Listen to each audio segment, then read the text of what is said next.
Membro Parlamento Nacional recomenda a sanção para pessoal Serviço Imigração, nebe facilita cidadão Indonésia feito ida, fila ba Indonésia e a fronteira batugade, mas que passaporte caduca. Deputado David Dias Ximenes mandati hato questão ne relaciona o caso, desconfia membro funcionário civil e a Serviço Imigração, nebe desconfia, o cidadão feito Indonésia ida, o passaporte caduca, fila banyarai origem. Nia considera caso ne sério tebes, também husu atu halo investigação kleang, hori detecta gravidade caso ne, no for sanção ba membro civil refere, atu responsabiliza ba akto ne beni halo. Kita ini amor sociedade kita ini amor sini,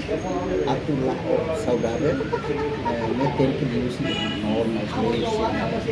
Quando vejo normal kita lah obesi only, acaba por ter lainnya buat tidak benar lei da selva, bahasa Indonesia yang kata hukum rimba yang berlaku, salah. Mas pronto, kita agora o insa detecta emane para depois halo topinha a nossa beninha investigação kita halo top gravidade ne para depois é também processo disciplinar é também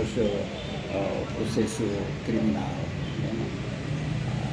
tem que observar investigação ida para depois kita gravidade ne simples então kita hal processo disciplinar se grave então tem que processo criminal então controla minha ena mas kita mesmo trabalha tem kata ministro tem controle do ministro kan kita linha diretores gerais linha diretores nacionais linha funcionários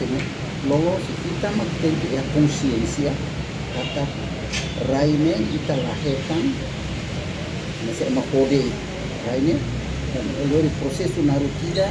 lori mos gasta emania vida emania tiru kalau depois lainnya kita labele nessa kita morisona ya clima liberdade ninia kita halu hati falecida para kita halu arbilude conforme kita nyahtarkan nessa fali kita mak lainnya ninia na salah. Notur informação de viral e a rede social, cidadão Indonésia feito ne hela ia território nasional, o passaporte caduca, mai be banhira fila baninha rai Indonésia, liu Rússia fronteira terrestre motain, desconfia membro funcionário civil ho inicial OP, mak facilita cidadão refere liu deit,